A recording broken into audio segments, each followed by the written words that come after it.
नमस्कार मित्रों, मैं गोपाल गोस्वामी। अभी किसान आंदोलन की दिशा और दशा हम लोग देख रहे हैं, वो किस तरफ जा रहा है। किस तरह से किसानों के एक आंदोलन को उनकी हो सकता है जो कुछ जेन्युइन मांगे होंगी, कुछ उनको तकलीफ़ें हो रही होंगी बिल से,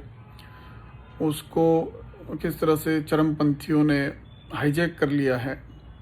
और किसानों का ये आंदोलन पूरी तरह बदनाम हो रहा है, क्योंकि उनके सपोर्ट में भले उन्होंने मांगा हो ना हो, अमेरिका से लेके कनाडा से लेके लंदन की सड़कों पे, पाकिस्तान में जिस तरह से उनको सपोर्ट मिल रहा है, जिन शक्तियों का, जो अलगाववादी शक्तियां हैं, वो चाहे खालिस्तान मूवमेंट के लोग हों विदेश में बसे हुए, चाहे वो जिहादी लोग हों या वामपंथी हों, वो सभी लोग इस आंदोलन में कूद पड़े हैं और इस आंदोलन को एक उग्र आंदोलन बनाने का उनका प्रयास चल रहा है। वो किसानों को कुछ मदद कर पाए या नहीं वो तो मैं नहीं जानता, लेकिन उन्होंने इस आंदोलन को पूरी तरह से बदनाम और रास्ते से डिरेल करने का पूरा एक इंतजाम कर लिया है और उसकी वजह से किसानों को नुकसान भोगना पड़ेगा। देखिए, जो बिल बनता है वो सरकार पूरे देश को, पूरे राष्ट्र के सभी किसानों को ध्यान में रखते हुए कोई भी सरकार बनाती हो, चाहे वो कांग्रेस की हो। कभी कांग्रेस ने ये बिल प्रपोज किया था, आज बीजेपी ने उस बिल को पास किया। तो ये जो प्रक्रिया होती है ये पूरे देश के लिए होती है, वो किसी एक ग्रुप के लिए, किसी एक प्रांत की उसके लिए किसानों के लिए या प्रांत के ग्रुप के लिए नहीं होती है, वो पूरे समग्र राष्ट्र के लिए होती है। तो यदि पंजाब के किसानों को कुछ उसमें तब्दीलियां करवानी है तो वो जब पंजाब की सरकार उसको लागू करेगी तो उनके पास वो फ्रीडम रहता है कि वो उस अपने लोकल बिल में कुछ चेंजेस कर सकें। उसको वो अपनी सरकार से, वहाँ की लोकल सरकार से उसकी बात कर सकते हैं। लेकिन यूपी और बिहार और बंगाल, उड़ीसा, कर्नाटक, तमिलनाडु का किसान कहीं पर प्रोटेस्ट नहीं कर रहा है, उसकी डिमांड नहीं है इसमें कोई भी चेंजेस हो। इसका मतलब ये है कि ये उनके लिए माफिक है, ये उनके लिए ठीक है, क्योंकि उसका एक उदाहरण भी है कि एक एवरेज आय, जो औसत राष्ट्रीय एक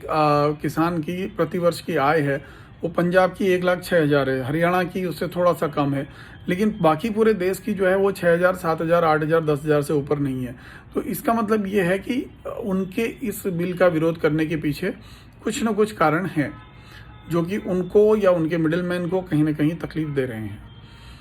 क्योंकि पंजाब में बड़े चेक वाले किसान हैं, बड़े किसान हैं, वहाँ छोटे किसानों की संख्या बहुत कम है। और रही बात यूपी, बिहार और देश के और भागों में, तो किसानों के पास छोटे छोटे चेक हैं, जहाँ पर 1 एकड़ 2 एकड़ से भी कम जमीन है। उसका लाभ जो है, इन बिल का लाभ उन लोगों को मिलने वाला है। तो पंजाब के किसान का इसके या उनके दलालों का इसमें विचलित होना स्वाभाविक है। तो इस बिल को इस तरह से न देख के उन्हें वहाँ की लोकल सरकार से डिमांड करनी चाहिए कि उसमें कुछ फेरबदल करें और उसको जब लागू करना होगा उस समय लागू करने के जगह पर करें, न कि इस आंदोलन को जिस तरह से अब एंटी-सीए,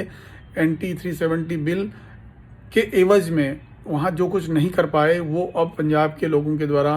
पंजाब के सिख किसानों के द्वारा उसको सड़कों पर लाकर उस अपनी शक्ति का प्रदर्शन और उसके द्वारा एक सरकार को डिरेल करने की कोशिश की जा रही है। जो सुधारों की प्रक्रिया है वो करने की कोशिश की जा रही है। अगर मान लिया सरकार इस बिल को वापस ले लेती है तो ये जो एक ट्रेंड होगा, खतरनाक होगा। फिर उसके बाद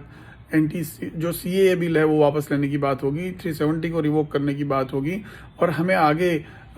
एक यूनिफॉर्म सिविल कोड यानी कि समान नागरिक संहिता और एनआरसी जैसे कानून है, वो उनकी अपेक्षा है इस सरकार से, जिससे कि देश में जो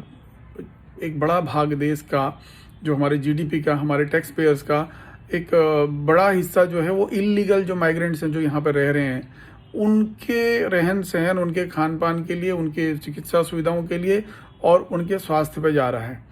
हमें ये नहीं भूलना चाहिए कि यहाँ के जो लोग हैं, चाहे वो यहाँ के हिंदू हों या मुसलमान हों या किसी भी वर्ग के लोग हैं, वो उनकी जेब से उनका खाना कोई और खा के जा रहा है, ये बात समझने की उनकी आवश्यकता है। तो किसान आंदोलन आज किसी और दिशा में जा रहा है। मेरा एक आर्टिकल है आज TV9 भारतवर्ष पर है, उसमें जिसका शीर्षक है कि